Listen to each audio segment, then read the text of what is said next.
Hello everyone, welcome back to my channel. हम लोग पढ़ रहे हैं एलटी ग्रेड की यूनिट 2 जिसकी क्लास 8th है। ये इसमें हम लोग देख रहे हैं development programmes run by state and central government जो कि चाइल्ड और वुमेन वेलफेयर के लिए रन किए जाते हैं। इन प्रोग्राम से रिलेटेड जितने भी टॉपिक्स हैं, जितने भी कवर होते हैं प्रोग्राम, उनको हम वीडियोस में कर रहे हैं। इससे प्रीवियस वीडियो में भी मैं आपको बता चुकी हूँ कई प्रोग्राम के बारे में। अगर आपने अभी तक वो नहीं देखी है तो आप प्लीज़ उसको पहले एक बार चेक कर लीजिए, जिसमें हमने यूनिसेफ जैसे कई प्रोग्राम के बारे में डिस्कशन किया था। आज हम लोग बात कर लेते हैं WHO से स्टार्ट करते हुए। WHO जिसको हम वर्ल्ड हेल्थ ऑर्गेनाइजेशन कहते हैं, जिसका पूरा नाम है, और हिंदी में से हम विश्व स्वास्थ्य संगठन के नाम से जानते हैं।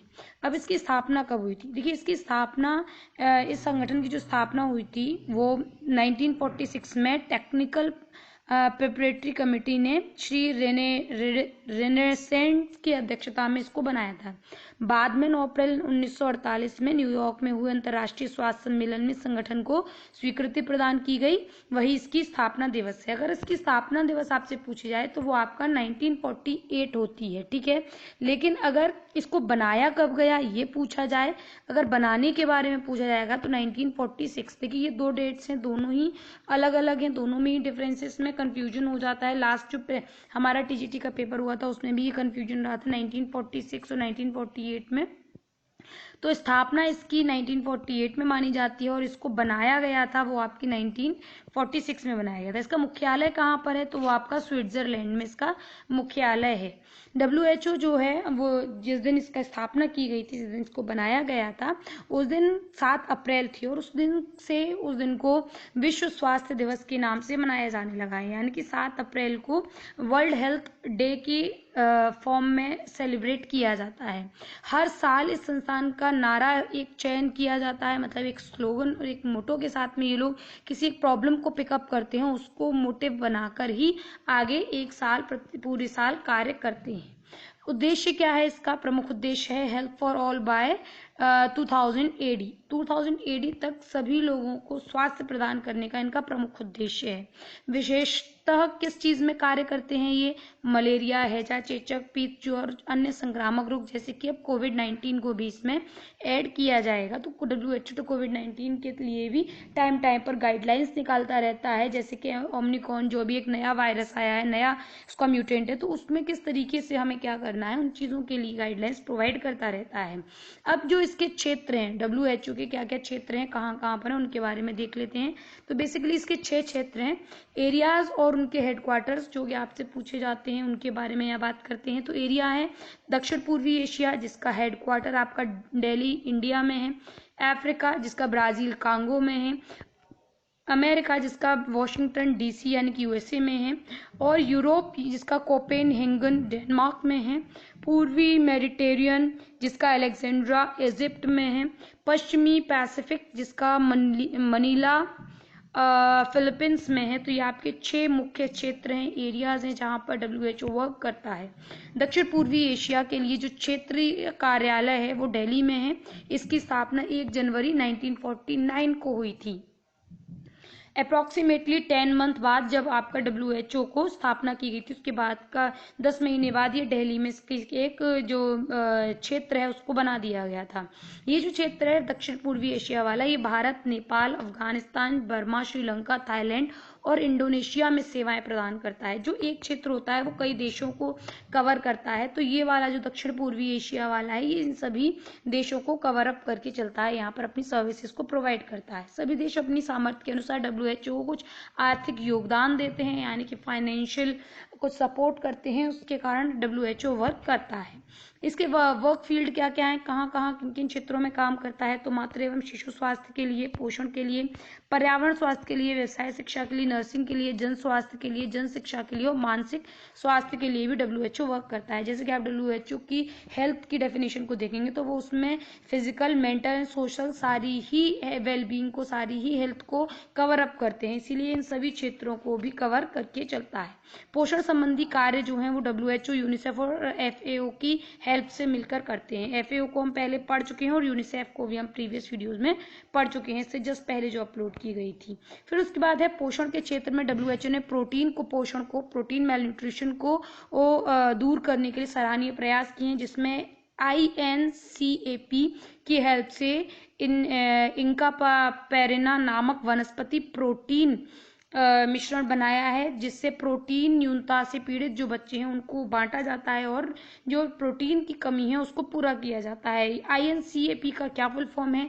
तो इसका फुल फॉर्म है institute of nutrition of central America and Panama.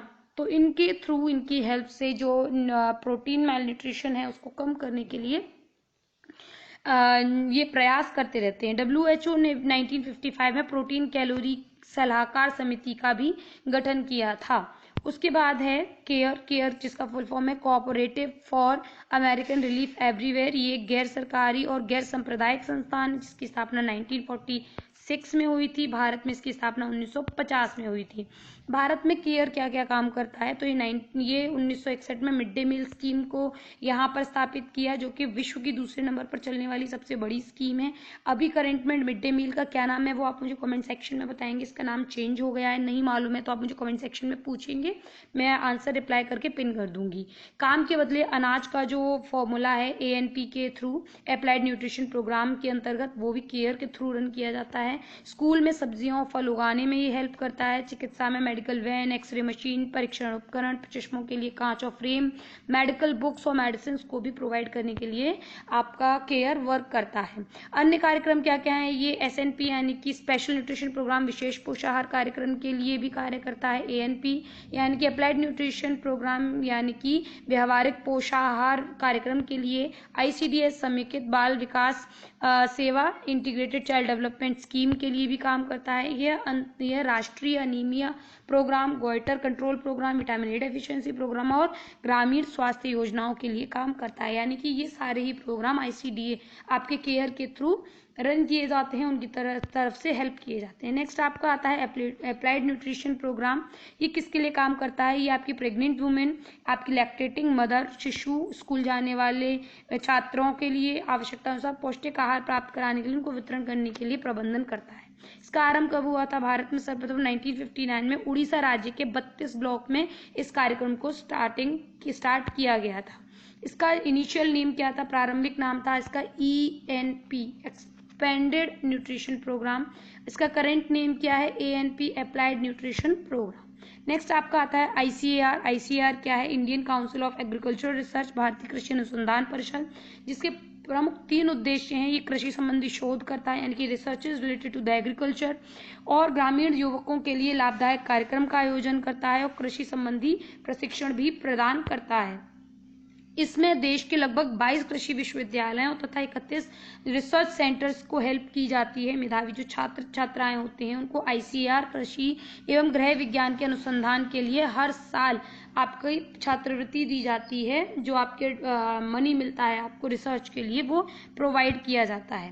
Next आपका आता है ICMR यानी कि Indian council of medical research, भारतीय चिकित्सा विज्ञान अनुसंधान परिषद। देश में चिकित्सा संबंधी अनुसंधान आरंभ कर विकसित करने एवं संयोजन करने का जो कार्य है वो ICMR के थ्रू किया जाता है। इसमें शासन द्वारा सहायता प्रदान की जाती है। पोषण के क्षेत्र में राष्ट्रीय पोषण संस्थान NIN हैदराबाद उल्लेखनीय कार्य कर रहा है ICMR की गाइडेंस में।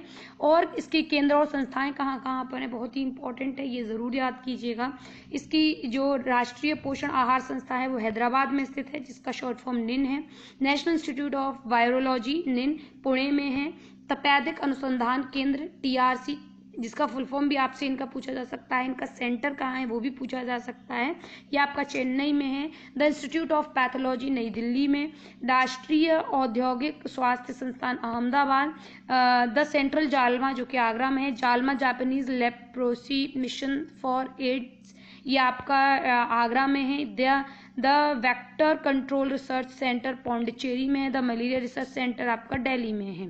साथ में ही the institute of research and medical statistic New Delhi तथा चेन्नई में है। और आपका नाइस यानी कि national institute of cholera and enteric रोगों का जो सेंटर है वो आपका कोलकाता में है। The institute for research and reproduction Mumbai. The laboratory animal information service Hyderabad में है। The food and drug toxicology centre Hyderabad में है। द साइटोकोलॉजी सेंटर नई दिल्ली में। द एंट्रोवायरस रिसर्च सेंटर मुंबई में है। रीजनल मेडिकल रिसर्च सेंटर भी पोर्ट ब्लेयर, भुवनेश्वर, डिम्बूर, जबलपुर में एक एक खोला गया है। तो ये सारे ही इनके सेंटर्स हैं। नेक्स्ट आपका आता है निन, जिसका फुल फॉर्म है नेशनल इंस्टीट्यूट ऑफ न्यूट्रिशन, राष्ट्रीय पोषण संस्थान। इसकी स्थापना भारत में कुन्नूर रिसर्च लेबोरेटरी के नाम से हुई थी, लेकिन 1959 में इसको बाद में हैदराबाद में शिफ्ट कर दिया गया और इसका नाम राष्ट्रीय पोषण संस्थान रख दिया गया। इंपॉर्टेंट क्वेश्चन है, इंपॉर्टेंट पॉइंट है। इसके प्रमुख विभाग कौन कौन से हैं? तो ये biochemistry, food and nutrition, education and training में काम करते हैं, साथ में क्लिनिकल न्यूट्रिशन के लिए भी काम करते हैं। ये अनेक रिसर्च कर चुके हैं भोज्य पदार्थों के पोषण मूल्यों का विश्लेषण करके उनमें परिणामों को ICMR की हेल्प से न्यूट्रिटिव वैल्यू इंडियन फूड नाम की एक बुक पब्लिश करते हैं, जो कि आपकी स्टैंडर्डाइज्ड बुक है, मानक पुस्तिका है, जिसकी हेल्प से आप जो भी डाइट प्लान बनाते हैं कि किसका न्यूट्रिशन कितना होता है। आपके बॉटल गार्ड है, आपका जो ब्रिंजल है, इन पर्टिकुलर कोई भी वेजिटेबल फ्रूट्स में जो आपके मिलेट्स में, पल्सेस में, सब में जो न्यूट्रिटिव वैल्यू होती है वो इसी के थ्रू हम लोग डिसाइड करते हैं, हम लोग उसको यूज में लाते हैं और ये ICMR की हेल्प से इसको पब्लिश करते हैं। निन पोषण नामक पत्रिका का भी एक प्रकाशन करते हैं। आगे के जो हमारा टॉपिक है वो है आपका IFTRI और बाकी जो प्रोग्राम है जो कि करंट में रन हो रहे हैं, जैसे कि बेटी बचाओ बेटी पढ़ाओ अभियान है आपका, और साथ में प्रधानमंत्री मातृ वंदना योजना है, आंगनवाड़ी सर्विसेज स्कीम है। ये सारे जो आपके उज्ज्वला है, ये सारे प्रोग्राम्स जो हैं वो हम आगे की वीडियो में पढ़ेंगे। वीडियो अच्छी लगी हो तो लाइक शेयर एंड कमेंट करें। स्टिल कोई क्वेश्चन रिमेनिंग हो तो ज़रूर पूछ लीजिएगा। अगर आप नोट्स लेना चाहते हैं तो आप टेलीग्राम पर कांटेक्ट कर सकते हैं। और साथ में ही अगर आपको मिड डे मील का नया नाम नहीं पता है तो आप कमेंट सेक्शन में ज़रूर पूछिएगा। और thank you for watching my video and have a good day. Bye bye.